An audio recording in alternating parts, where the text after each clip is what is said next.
Gym ఎలియాట్ని గుర్తు చేసుకో, David లివింగ్స్టన్ని గుర్తు చేసుకో. పాపం ఇంటి నుంచి బయటకు వచ్చాడు, ఇంకంతే వెళ్ళాడు. కనీసం దక్షిణాఫ్రికా వెళ్తున్నానని చెప్పను కూడా చెప్పాలి. దక్షిణాఫ్రికా వెళ్ళాడు.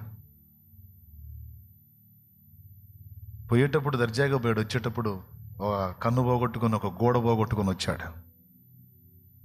ఆ ప్రజల్ని రక్షించడానికి వెళ్ళి సింహం దాడి చేస్తే దాడిలో చెయ్యి ఎఫెక్ట్ అయింది. అడవి మార్గంలో పోతున్నప్పుడు కన్ను ఎఫెక్ట్ అయింది. పోయేటప్పుడు సంపూర్ణ ఆరోగ్యవంతుడిగా పోయాడు, వచ్చేటప్పటికి పేషెంట్ లాగా వచ్చాడు. భార్య గుర్తుపట్టలేకపోయిందంటే ఈయన ఎవరు అని. మీకు తెలుసా, 2 సమాధులు ఉన్నాయి ఆయనకి. దక్షిణాఫ్రికాలో ఆయన గుండె ఉంది. అక్కడే చనిపోయాడు, ఆ ప్రజల మధ్యలోనే సేవకెళ్ళి. తర్వాత సొంత ప్రజలు వాళ్ళ ప్రాంతానికి తీసుకెళ్ళడానికి వస్తే, సరే బాడీ తీసుకెళ్ళండి, ఆయన గుండె మాకివ్వండి, ఎందుకంటే ఆ గుండె నిండా మాకు కావలసినంత ప్రేమ దొరికింది. ఆ గుండె మా రక్షణ కోసం కొట్టుకుంది. ఆ గుండె మా రక్షణ కోసం కొట్టుకుంది. ఆ గుండె మా కోసం విలపించింది, మా కోసం అంగలార్చింది, మా కోసం మూలిగింది. ఆ గుండె మాకి, మిగిలిన బాడీ అంతా తీసుకెళ్ళండి. ఆ గుండెని తీసుకుని ఆ గుండెని అక్కడ పెట్టి అది సమాధి చేశారు. ఇప్పుడు 2 సమాధులు ఆయనకున్నాయి. ఆ ప్రజల కోసం వెళ్ళిపోయాడు. మరి మన త్యాగం ఏది? మన సమర్పణ ఏది? మన భారం ఏది? రేపు నువ్వు కన్ను మూసినాడు, ఇదిగో ఈ తల్లి మా కోసం అలా విలపించింది, ఈ తల్లి మాకు ప్రభువును పరిచయం చేసింది, ఇదిగో ఈ అన్న మాకు యేసయ్యను పరిచయం చేశాడు, ఈ అన్న మా కోసం అంగలార్చాడు, ఈ అన్న మా కోసం పరిచర్య చేశాడు, ఈ అన్న మాకు సువార్త మోసుకొచ్చాడు, ఈ అన్న లేకపోతే మేము తెలుసుకునే వాళ్ళం కాదు యేసయ్యని అని రేపు నీవు కన్ను మూసిన నాడు నీ గురించి చెప్పగలిగే నలుగురున్నారా? ఇదిగో ఈ అక్క, ఈ తల్లి, ఈ అమ్మ మాకు యేసయ్యని తెలియజేసింది, ఆమె చెప్పకపోతే మేము నశించేవాళ్ళం, ఆత్మహత్యల్లో తెచ్చేవాళ్ళం, వ్యసనాల్లో తెచ్చేవాళ్ళం, ఎట్లా అయిపోయేవాళ్ళం. ఈరోజు మేము తెలుసుకొని రక్షకుడిని హత్తుకున్నాం, రక్షింపబడ్డామంటే ఈ తల్లి అని రేపు నువ్వు కన్ను మూసిన నాడు 10 మంది వచ్చి నీ దగ్గర నిలబడి ఇదిగో ఈమె మమ్మల్ని రక్షణలో నడిపించిందని చెప్పగలిగే సాక్ష్యం నీకుందా?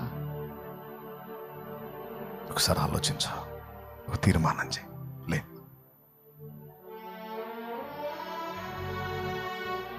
కాలమును బట్టి చూస్తే బోధకులు కావాల్సి ఉండగా ఇంకా చిన్నపిల్లల్లాగా మీరు ఎదుర్కొంటున్న సమస్యల గురించి భయపడతారా?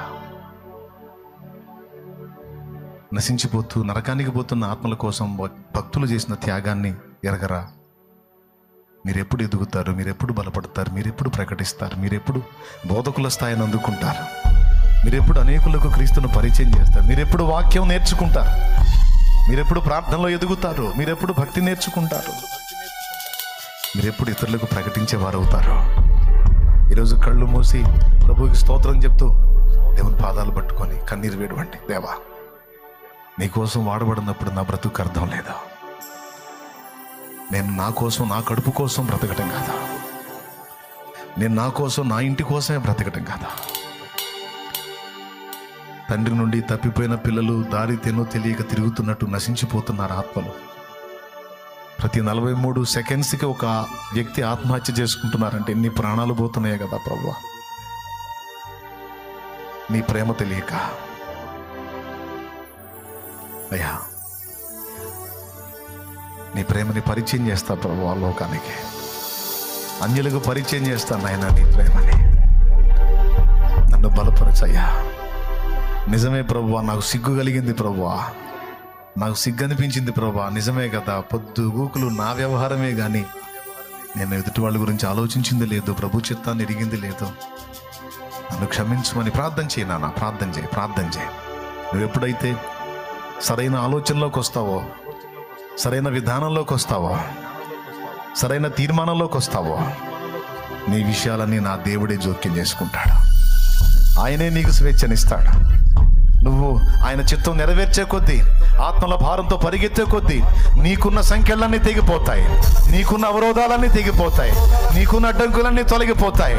నా ప్రభువా, నీ కోసం బతకాలని నాకు ఆశ ఉందయ్యా, ఆత్మను రక్షించాలని ఆశ ఉందయ్యా, కానీ బంధకాల్లో ఉన్నానయ్యా అని నువ్వు అంగలార్చగలిగితే సంఖ్యలు తెగగొట్టి ఇక బా, ఓ ఆశపడ్డావుగా వెళ్ళు, నీ బంధకాలన్నీ తెంచేశాను, వెళ్ళు, నా సువార్తను మోసుకెళ్ళు, నా సిలువను మోసుకెళ్ళు, నా బిడ్డలకు పరిచయం చేయి.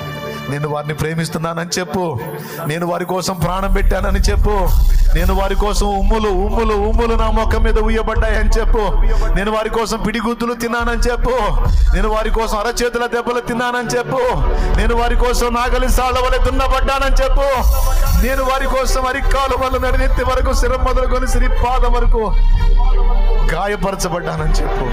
ఈ లోకంలో ఎవ్వరూ ప్రేమించినంతగా నేను వారిని ప్రేమిస్తున్నానని చెప్పు. నా ప్రేమను మోసకెళ్ళు, నా ప్రేమను మోసకెళ్ళు. ఆ ఒక్క మాట చెప్పు నా బిడ్డలకి.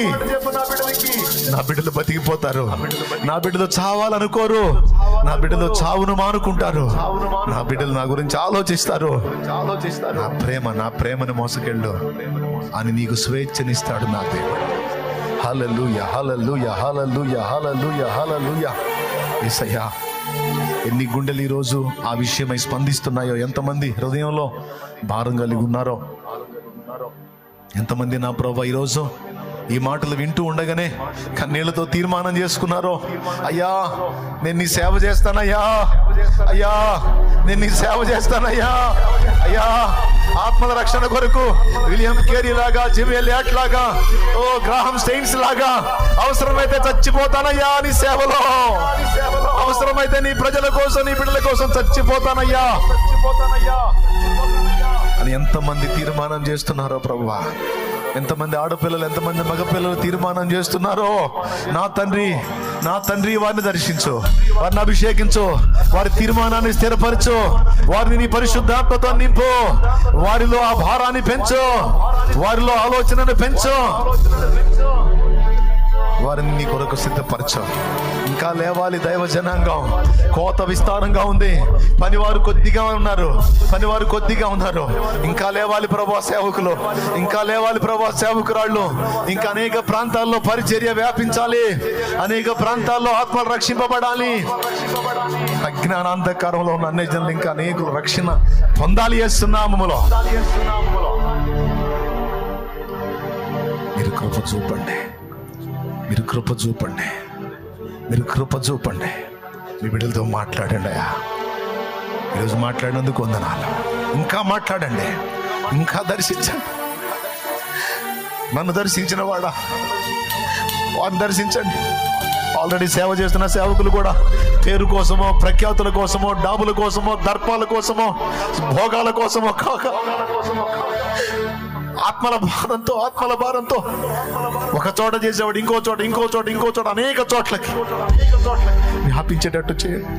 తన దగ్గర ఎదుగుతున్న బిడ్డల్ని ఆత్మల భారంతో నింపి వారిని కూడా నీ సేవకు ఆయత్తపరిచేటట్లు దైవజనుల్ని సిద్ధపరచండి అయ్యా. ఇక్కడున్న వాళ్ళే కాదు, లైవ్ ద్వారా వీక్షిస్తున్నాళ్ళు బిడ్డలందరినీ కూడా దర్శించండి ప్రభువా. వారితో మాట్లాడండి. ఇప్పుడు మాట్లాడారు, ఇంకా మాట్లాడండి. వారి సైతం రోషం తెచ్చుకొని, అవును నేనేం చేస్తున్నాను దేవుని కోసం, నా త్యాగం ఎంత, నా ప్రయాస ఎంత. మరి భక్తులు ఇంత చేసినప్పుడు నేను కూడా చేయాలనేటువంటి భారం, ఆ తపన వారికి కూడా దయచేయాలి.